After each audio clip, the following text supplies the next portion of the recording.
During my last 20 years working across e-commerce, CRO and split testing, there's one mistake I consistently see CRO agencies make, and also internal teams, that really undermines the whole purpose of split testing and essentially all the results that are generated from it. So I thought it'd be useful today just to do a little video just to talk through what this mistake is, how to identify it, and also how you can mitigate against it going forwards. So the issue I'm going to describe on the video today has been around for a long time. I first wrote about it over 10 years ago, but I would say as a CVO and CRO focused digital agency who are obviously speaking to a lot of clients who've worked with other agencies in the past, I would estimate that over 90% of agencies out there offering CRO as a service still don't understand this. So what is the issue I'm talking about? Well, the issue principally is that CRO agencies, most of them, don't understand user behavior and they don't understand how to interpret results from split testing software. So typically the CRO agency process is to throw up an A/B test, wait for the test to reach 99 or 100% statistical certainty, and then present that to you, the client, as a guaranteed improvement and a guaranteed winner. So the typical CRO agency process is just to hide behind the split testing software, and if the software says with 99% or 100% statistical certainty that one version is better than the other, then how can you argue with that? Well, the reality is in many cases you probably should, because if the software says with 100% statistical certainty that one version is better than the other, the reality is that that's absolutely meaningless without understanding the full context behind the test. And that's something many CRO agencies do not understand. So if you're new to CRO or split testing, or even if you're not, you might think I'm talking absolute nonsense. How can I dispute the results from a recognized enterprise grade split testing provider like Convert.com, who we're partnered with, or VWO or Optimizely? How can I say that a result that says 100% statistical significance isn't actually valid? How can I prove that? Well, fortunately I can, with a nice little case study which I'll share now. So I ran a test recently on a client of ours who's running Shopify, and they're a multi-million turnover client, and I ran a test on the homepage of their site specifically to demonstrate what I'm about to show. So we ran this test with no other tests running. There was nothing else running on the site. And this is an established Convert.com setup. So just to say, there's absolutely no issue with the setup at all. We use the official Convert integration. We've done a lot of Convert integrations for our clients because we run a lot of CRO split testing programs. So there's no issue technically at all. And these were the results. So first, let's look at the revenue per visitor results for this test, which is always an important one to look at. At Scale Beyond, we're a CVO-focused digital agency, which stands for Customer Value Optimization. So we're always trying to drive revenue and profit per visitor with every test that we run. So we can see with this, we've had a huge 37% increase in revenue per visitor from this test, with 98% statistical certainty. So that would equate to several £100,000 a year for this particular client, just from this single test.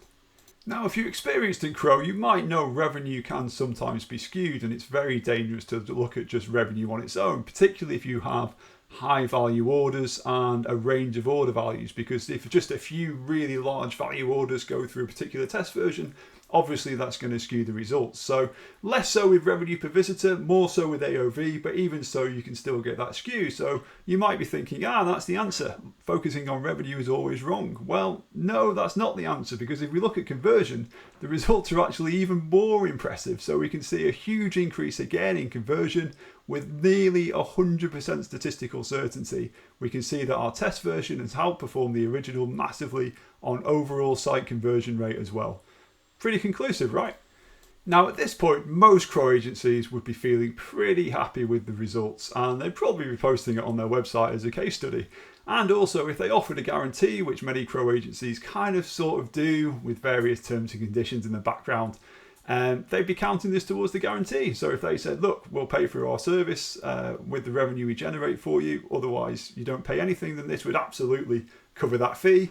Like I said, this was worth several £100,000 a year to the site in question, and they would have fulfilled the guarantee on the CRO agency side in their mind. So overall, when you look at it, revenue per visitor and overall conversion, it looks pretty sound, doesn't it? It looks like there's no disputing it. This is a great result. We've all done very well. Your CRO agency is fantastic. Everyone's happy.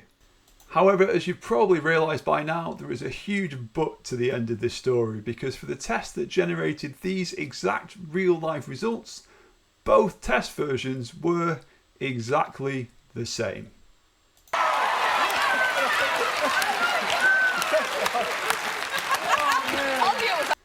So if you're new to CRO, your first reaction might be, well, your split testing software must be broken. There must be something wrong with the setup. Trust me, there isn't. It's absolutely fine. And nor is this a fault of Convert.com, which is the software we use and we're partnered with and we use for this test. There's absolutely nothing wrong on that side. There's no issue with the setup at all. You might also be thinking, if you're new to CRO, or even if you're not, if you just don't quite understand split testing and user behavior, that it's not a valid test if both versions are the same. It's just completely invalid. Let's forget about it. But here's the thing. I could have changed anything small on that second test version, like a block of text, like a button color, like the direction a model was looking on a banner, which is something I see all the time agencies test and then proclaim the results for. Oh, we made the model on a main banner look towards the products and revenue went up 20%. Absolute nonsense. But I see that tested all the time. I could have done any of those things and still achieved exactly the same result. And that's the danger, because then you think that tiny test change that couldn't realistically, if you actually understood user behavior and watched users going through your website, that tiny little change on the homepage could not lead to a 35% increase in revenue. Yet CRO agencies consistently test in that way and make this mistake all the time. Okay, so hopefully now you understand what the issue is. The question now is, why does it happen and what can we do to mitigate against it? So the why is actually quite complex, but to put it simply, the principal reason this happens is because split testing software and all split testing software and all testing methodology, you know, whether it's frequentist or Bayesian, whatever your t-test values are set to and so on, that's all largely irrelevant to the fundamental that all split testing software essentially assumes there will be over time an even distribution of people who have some intent to complete the goal you're testing against. But if you actually think about testing against overall conversion and revenue, particularly from the homepage, even for a high performing e-commerce site, 90% of people landing on your homepage will have absolutely no intent to complete a purchase in that session. So to expect an even distribution over time of the 10% who do is actually very, very unlikely. And that's why testing against overall revenue and conversion, particularly for a homepage test, is really, really dangerous. Which leads me neatly on to the first thing I would say in terms of how to mitigate against this, and that's to make sure for any test that you're running, you're focusing on the right primary goal. So for a homepage test, the goal of the homepage is really to get people off the homepage to a category/collection or to a product page. The goal really isn't overall conversion and revenue, because if you think about it logically, and this comes back to understanding user behavior, if you think of all the steps a user has to go through after your homepage to visit a category, to then visit a product, select the product, add to basket, go to checkout, fill in their card details, complete the purchase. By the time they've done all that, they can't remember what was on the homepage most of the time. So it's really crazy when you think about it, a little bit insane to try and measure homepage changes against overall conversion and revenue. So you really need to focus on the right goal. And for this test in particular that I demonstrated before, the goal should have been, the primary goal, to get users to a collection or product page, because that's the job of the homepage. And interestingly, when you look at the results for that, you can see the difference is much less pronounced. There's much less of an issue with a false positive when we're focusing on the right primary goal. So interestingly, when thinking about the primary goal, we always measure revenue and conversion for every test anyway, overall site revenue and overall conversion, because it's interesting to see even for homepage tests. But it shouldn't be the primary goal, and I think that's where a lot of CRO agencies fall down.